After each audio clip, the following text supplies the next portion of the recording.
Well, thank you all for being here. We're very excited to make it here, and pretty surreal to be in your hometown in the Final Four, a chance to win a national championship, and then, but 4 really great teams in this Final Four that have had some incredible moments this season. So, should be entertaining for everybody. Thanks, Danny. Let's take questions for the Cardinals, please. Here we go, back row, left side. Talked a lot about different emotions I guess you guys have felt along this tournament run: excited, relieved, hungry. Can you talk a little bit about what the psychology of this week is like and trying to channel all of that emotion into productive use? Charity, can you start, please? I'd say for this week, it's just all about being grateful. You never know when your last practice will be. You'll never know when your last game will be. So it's just taking in every moment, every second, and just being grateful for the opportunity to be here. I think gratitude is great and just enjoying it. Like, there's only 4 teams that get to be here, so we know how hard it is when we get here. So really just coming out with confidence and just really enjoying it, because at the end of the day, win or lose, it's just such an awesome opportunity to be here. Yeah, I feel like there has been kind of like an underlying pressure throughout the year to like make it to the Final Four in Louisville, but I think we've just kind of learned to ditch that and just, like they said, really enjoy it and take it all in each day. Thank you. Next question. Here on the right side, we'll start in the second row. This question for Anna. Can you share with us your most recent moment, since you are local, about your rock star moment here in Louisville? Rock star moment, like, okay. I just think it's just really cool. Like, even my parents were talking about it, how just like they've gotten a little TV time as a joke, so people are coming up to them and just saying stuff. But it's just super cool how much the sport has grown in Louisville, and how much people, little girls, are in support of us. So it's just a grateful opportunity every day. Okay, now we'll go left side, second row. Yeah, Anna, kind of going off that point, to be in the hometown and to play in front of your fans, you've done it your whole career, but to do it on this stage, how special is this moment for you to kind of have this all come together? It's crazy. It's definitely a full circle moment. Like, looking back, we really weren't sure if we were going to make it here. Like, obviously, the program really wanted to get here, and the fact that we are, it's just super exciting. And the Yum is such a great environment, so it's a good way to go out for my career, I guess you could say. Thanks. Right side, second row, third row, sorry. Okay, and I guess we'll get all these questions out of the way, and then you can do something different. There was no guarantee that, you get back here. You were not in the top 4 in the preseason, and you had a decision to make, which I don't take it was a real hard one. But how much trepidation do you have at all about doing this? And these stories don't always work out where you get there when it's in your hometown. Have you thought about it all, just how rare that is? Yeah, obviously, like, with it being in Louisville, when I first decided to take my 5th year, I knew I wanted to take it for sure. Just, I couldn't miss up on the opportunity. I was just imagining myself watching it and not being there, and I was like, there's no way. So just to be, and it all worked out just to be here, and that was one of our goals early on in the year, and we didn't really know if we were going to get there, but we worked hard, and we've battled through a lot this year. So just for it to all kind of work out and to be here, I'm just really grateful. Okay, next question is left side, second row. For any one of you guys, obviously there's an inherent pressure that comes with competing in the Final Four, but how much pressure was taken off of you guys just knowing that you were able to get to this point and get to be able to compete for it in your home, in the place where you play? That's a great question. I would say it started probably after the UNI game. It's just that game gave us a whole lot of confidence. Like, we knew we could come back from being behind and fight and then come back and win the game. So I think that game really just kind of flipped a switch in all of our minds. And, it's just only up from here. Like, we just switched a whole different gear, and we're just a more powerful, dynamic, and just super confident team now. Yeah, I guess you could say there is a little relief, like, that we finally made it. Like, we're not done yet, but we did make it here. So it is a good way to kind of get the pressure off in that regard. And now it's just like, it's time to just play. Like, we've done all the work up to this point, and just to be here, that was one of our things. And now we got a few more things to take care of. So, yeah, I think last week was obviously like a tougher week, playing Purdue, we haven't played them yet this year, and then a team that we've gone 1-1 with this year. So I definitely agree there was like kind of like a relief and just like some pressure taken off after last week, but we do know there's just so much more work to do. So we're excited. Okay, back row, right side. For Charity and Kara, when you guys, they've known about the Final Four being here for maybe 5 years or so, did they use that at all in the recruiting? Did you hear that? And I guess for both of you, did you talk a whole lot about it preseason, or when did it kind of maybe come to the fore that like you really started focusing on, hey, this is the year that it's here? Yeah, I actually remember when I was being recruited junior year and the coaches brought it up, they're like, yeah, actually your senior year, well, the Final Four would be in Louisville. And at the time, like, it was like, oh yeah, that's cool, but like we didn't really expect to make it. So this year has just been like, just very surreal and really exciting to know that this is actually a reality, that we're here. And I just never would have thought that a few years ago, so it's pretty cool.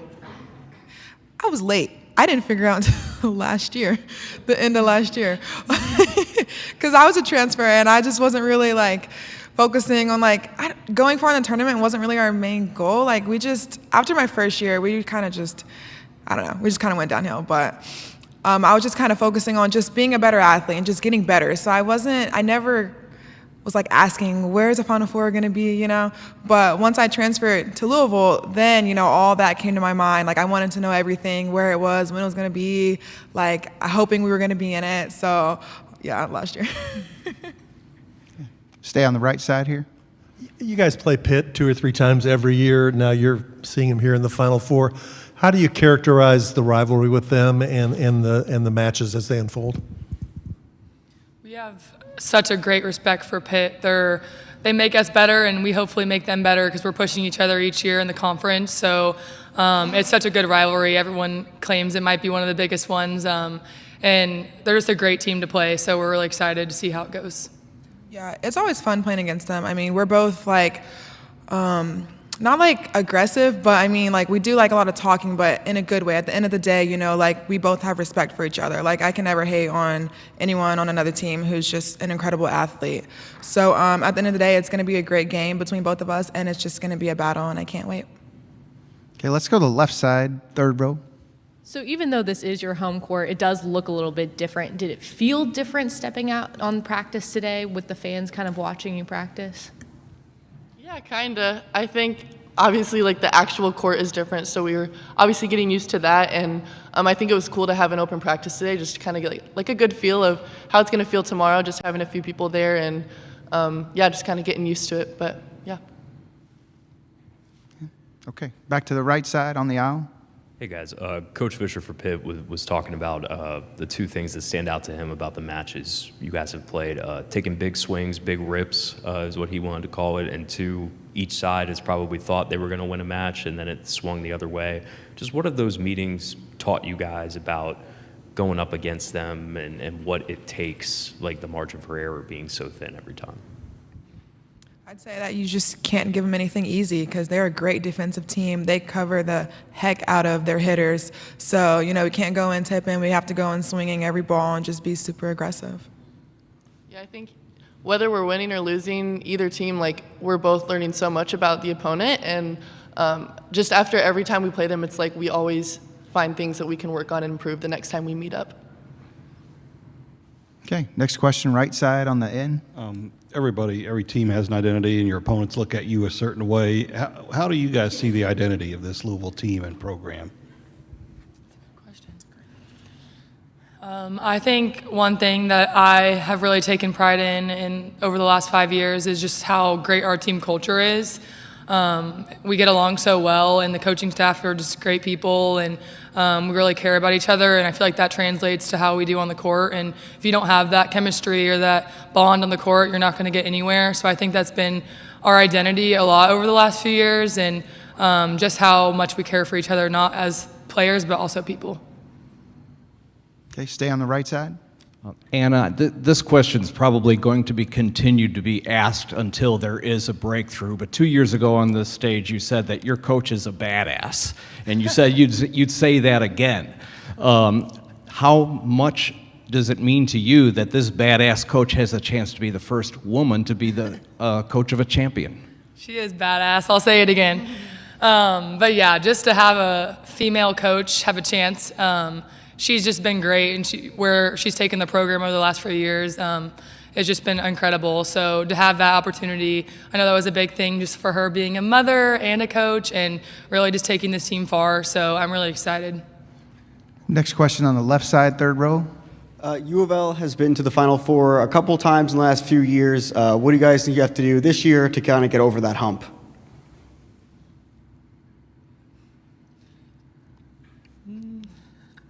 Charity? I don't know. Just win. Shoot. I don't know.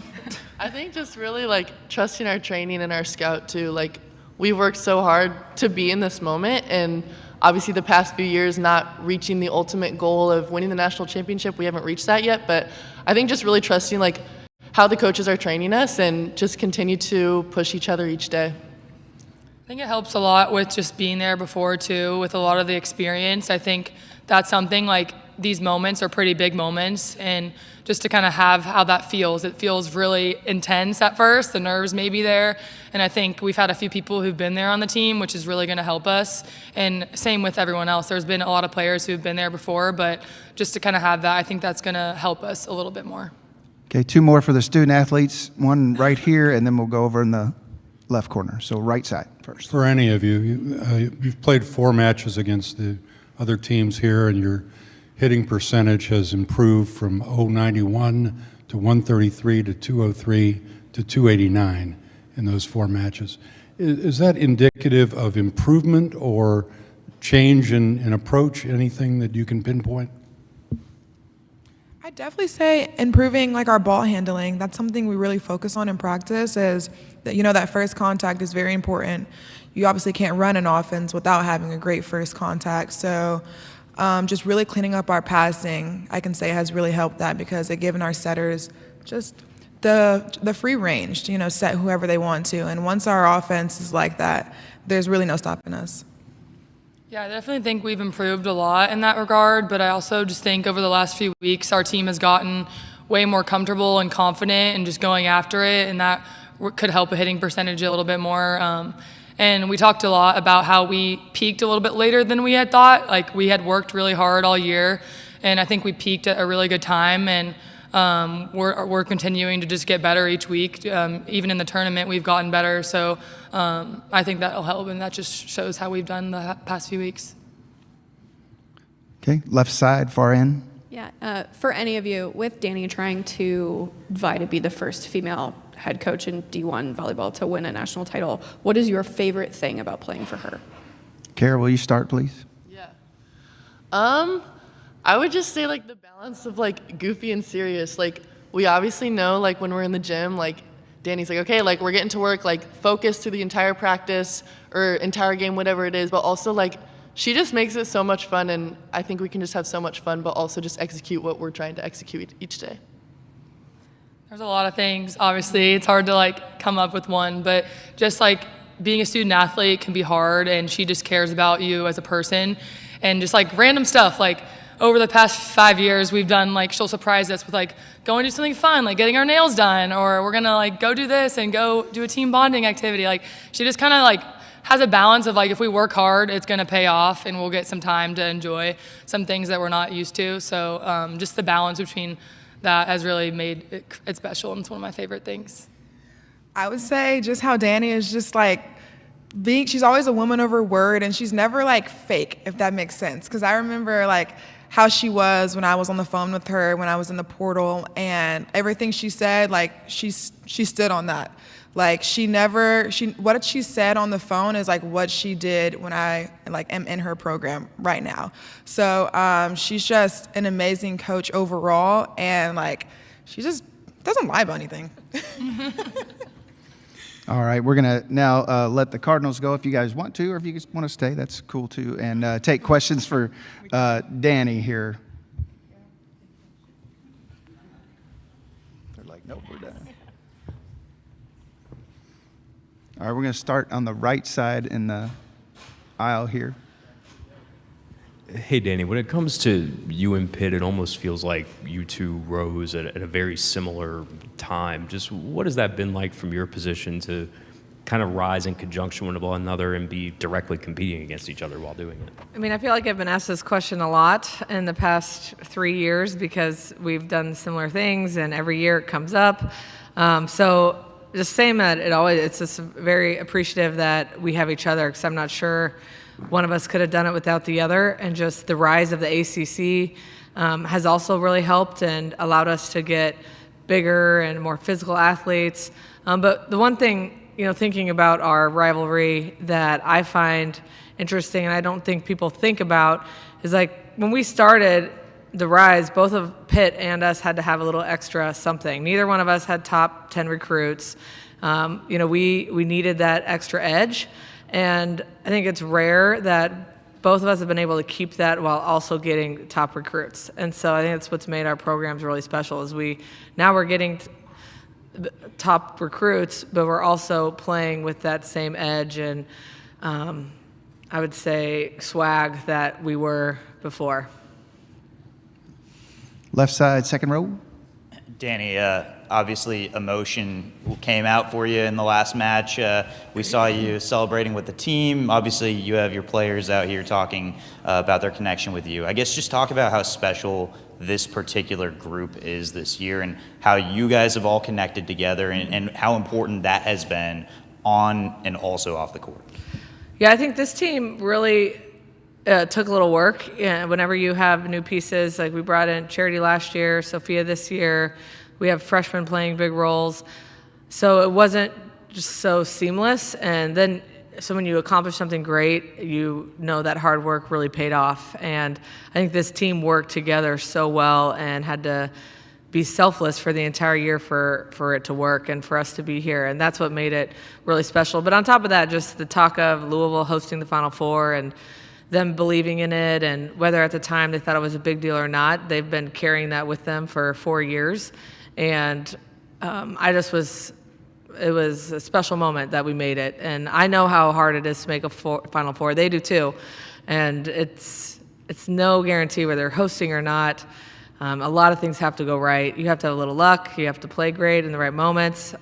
So just that it came together and we were able to be back here hosting, just a really big deal and something very few, if any, coaches and players ever get to experience. Left side, back row.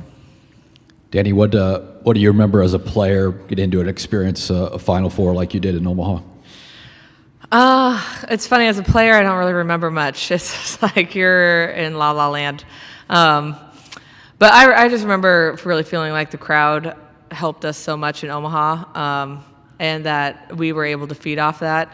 And I remember more about the Final Four there that I wasn't a part of, when Nebraska lost to Penn State, and I was like calling radio or something, and that was crazy with the crowd. But I just remember it's like the hoopla, it's a little bit extra, and I think that is good because you really realize just how many people are behind you. And I think that's what our players are probably feeling like with their families and friends and people and reaching out and giving them advice, telling them they're going to be here. So it just, the Final Four is already a big deal, but it just adds a little bit of extra fun and excitement when there's so many people that have access to see it.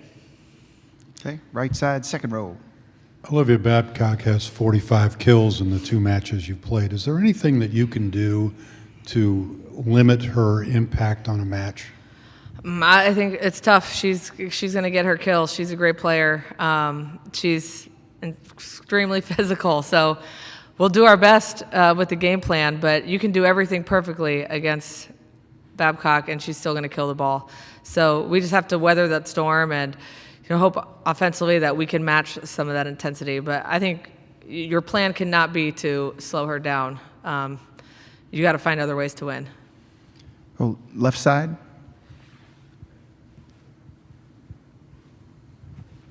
Danny, there's a native Nebraskan on every roster. You have 2 of them on yours. I mean, when you, as one yourself, when you hear that, what does that make you think? And what is about the state, not the school, the state, that makes volleyball so special there?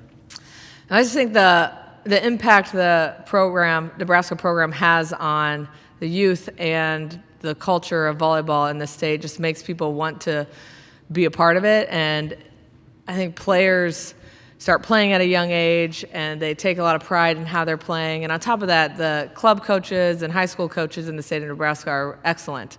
And so the players are improving and getting better at a faster rate than a lot of states because of that, and a lot of it's because of the coaching. But I didn't know that until I saw it. I think probably a tweet that there's a native Nebraskan on every team, and I wonder if that's ever been done before. But it's pretty cool, and I like to shout out Kentucky too a lot now that I'm here and how good the volleyball is in the state of Kentucky. So I think it's pretty unique that 2 states are so well represented.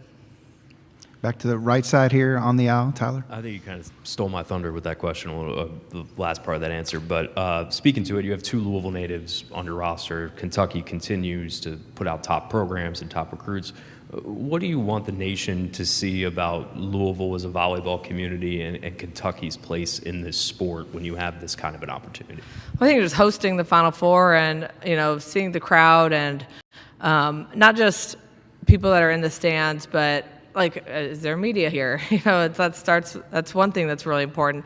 Are there going to be people out and about enjoying the event throughout the day? Are they? I just want people in the country to know that volleyball is a big deal in this state, and it'll continue to be a big deal. And that's how you grow a program, and that's how you sustain it, is when people care. And I think the chance for the Final Four to be here is a chance for us all to show that we care about the sport and want to be a big part of growing it. 2 questions still on the right, and then we're coming back to the left, back row. Danny, first of all, how many requests for tickets from friends, family, anybody have you gotten this week? And just can you speak to how difficult it is for some people to get? I mean, this is a big event, and it's here. I've had a lot of people be like, "Oh, your crowd's going to be incredible." I'm like, "Well, you forget it was sold out." Months ago. It was sold out, I think, in a day or 2 days. I don't know what the actual stats were. So it's not like Louisville fans just jumped on Ticketmaster after we won and were able to get a great seat. Now, hopefully they're found ways to get in the game and through connections. But yeah, I've had a lot of requests, and I have no doubt that it's going to be packed. And I'm hoping the diehard Louisville fans found their way in and didn't have to pay too much for a good seat. Okay, right side, second row. Danny, what would you cite as the most recent example of that extra edge that you referred to earlier? I would say there's maybe a couple, like the win over UNI just as a whole, and when a team is just playing unbelievable, UNI really was playing unbelievably well, and we couldn't do anything to slow them down, and we pride ourselves in being a great defensive team, and we couldn't do anything. The look in our team's eyes was different, and I felt like Anna DeBeer, she took over some huddles and in the locker room and really willed us to win. And if you don't have a player like that feels confident and is able to show that emotion, maybe you don't win that game. And then, we have Sophia is new to our team, and against Stanford, she played amazing, and you saw some of that edge come out. And I think a part of that hopefully is what she's learned while she's here, and learned she can be herself and show some of that, and that she's going to need to do that to beat the best teams in the country. Left side, second row, Dusty. Danny, obviously your connection with Anna is special, and even just what we saw up there too, the talk between the 2 of you guys, it goes beyond the court. To have her come back and have the impact on this team that she has, how special was that for you to have her come back to this team, and what kind of role across the board has she played this year to get you guys to this point? And we wouldn't have let her leave, so it was like her only option to come back. But I think with the COVID year and her injury, it really was a no-brainer, and then you throw the icing on the cake that the Final Four's here, and we're returning a great team. I think it wasn't much of a conversation for her to come back. I think without her, we wouldn't be sitting here, obviously, and just the role she's played this year is much more of a leadership role and a maturity role, and she's really helped the rest of the team understand that this is a big deal, but also help prepare them for what to expect. And I think it gives everybody a little more confidence when you have somebody like her who's been through it and been through a lot of different things in her career, and she's been through these Final Fours. So I just feel like the team is much more prepared than we have been in the past. Front row here, right side, couple more. Coach, whenever you're scouting for Pitt, you've played him multiple times. You're very familiar with him. How do you not like over scout for this game since you already know what they're going to do, but some things might change? Yeah, that's what we do. We try not to over scout. It's like, again, I got asked about Babcock. We know what she's gonna do. That's not a matter of knowing. It's like if you can stop it, and maybe we'll get a little break and she'll hit 1 or 2 balls out of bounds. I don't know. That's like what. But I think it's interesting the way we both played in the 2 games were a little bit different, and some of the game plans you can tell were different in the first 2 games, and we ended up losing both. So it's like, well, we got to change something and really decide what we're going to do. But I think it's more focusing on our side of the net going into Thursday than focusing on what Pitt's doing. And the team that executes the best is going to win. Yeah. Stay on the front row here, right side. Coach, your team and Pitt are obviously 2 of the better serving teams in the country. How important will service be tomorrow night? Probably one of the most important things. All right. Last question over on the left side. Danny, I know this is not your favorite thing to talk about, but there still hasn't been a female head coach to win a national championship in D1 women's volleyball. What do you think needs to happen for that to change and for there to be female coaches every year at the Final Four? I mean, we're getting closer, right? So I was just told there's like a 62% chance because if us and Penn State win, that goes up to 100. So we're getting there, that there's more. And I think there's more female coaches that are staying in the game longer and more female coaches that are getting the opportunity to take over these storied programs. And we're not having to start from, the bottom or start at a program, a mid-major, and then take a mid-major up and then get a chance at a Power 5. I think that will help as just more opportunities. But hopefully it starts this week. I don't know. I don't know if there's anything I can do or Katie can do at Penn State. It's more just being consistent and really encouraging other women to stay in the sport and to go for it and showing them that they can do it too. Good deal. Danny, Thank thank you. you. Good luck.